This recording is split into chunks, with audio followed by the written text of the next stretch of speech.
In the two examples that you see here written, we're going to convert between the polar and rectangular representations of the given complex number. In the first example, you see a polar representation of the complex number, and we need to convert it or represent it in the standard rectangular form.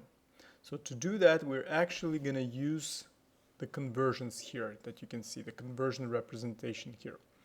So as you can see, the r, the modulus of the complex number z, is multiplied to the e raised to the I, the imaginary number, multiplied by the argument of the complex number z. So that means if you work from right to left, you will actually represent this successfully by matching whatever you see in the formula.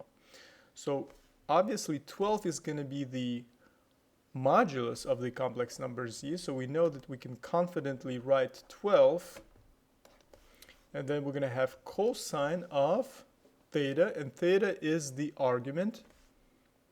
Okay, now what is the argument here? The theta angle is 3 pi divided by 4, right? So it's going to be 3 pi over 4. Okay, plus I sine of the same thing, 3 pi over 4.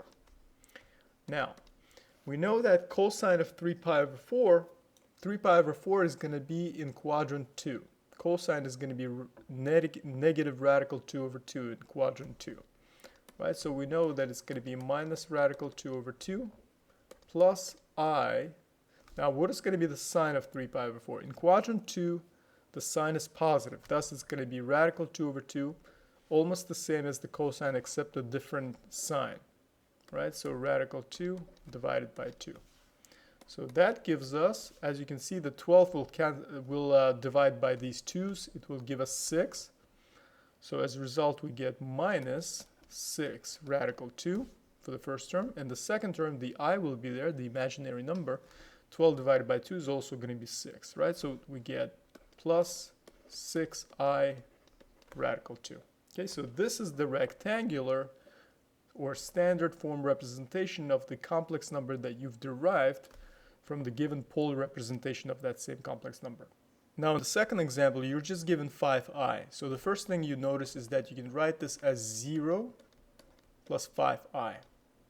Okay, and what this means is that you're writing this in the standard or rectangular representation of the complex number, right? So you know that this corresponds to the x coordinate and this corresponds to the y coordinate, right? So altogether what you get is this, x plus yi. Okay?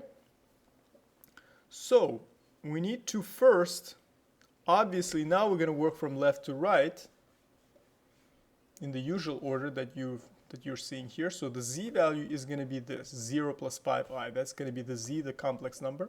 So 0 plus 5i. So now we know we have to find the r and we have to find the theta. Now, as you remember, the r, the modulus of this complex number is going to be the square root of the individual components being squared, x and y components, right? So x squared plus y squared. As a result, this is equal to 0 squared plus 5 squared, which is equal to square root of 25, which is 5, right? So you can confidently write the modulus as being equal to 5. Okay, you're going to have a cosine of the theta angle. The theta in this case is the argument of the complex number z. So we need to find the theta. The theta will be found by simply, now notice that when you're trying to find the position, when you're trying to find the point drawn in the complex plane, this is going to be 0. So the point that this is going to match in the standard coordinate plane is going to be 0, 5. As you can tell, it's going to be on the positive y-axis, right? And you know it's going to be pi over 2. But to check that this is indeed pi over 2, the angle here in question, we can also find it using the arctangent. Okay, we know that theta is equal to arctangent of y being divided by the x, right? So basically arctangent of 5 divided by 0. Okay? And we know this is going to be undefined, right? So the tangent is undefined whenever there's a pi over 2 or 3 pi over 2. In this case, we have to choose pi over 2 and not 3 pi over 2, because pi over 2 corresponds to the positive y-axis, which is exactly where this point drawn in the complex plane is going to be, and also in the standard rectangular plane.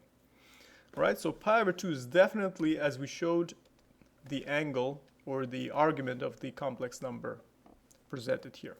Right, so this is going to be I sine of pi over 2. So now we can go ahead and directly and confidently write the polar format here of this complex number. So we know the r comes first, then follows the e, and then the I theta, right? So I times the theta that we found to be pi over 2. Right, so you have successfully found the polar form representation of the given rectangular form of the complex number. So I hope this was useful. Thanks for watching, and I'll see you in the next video.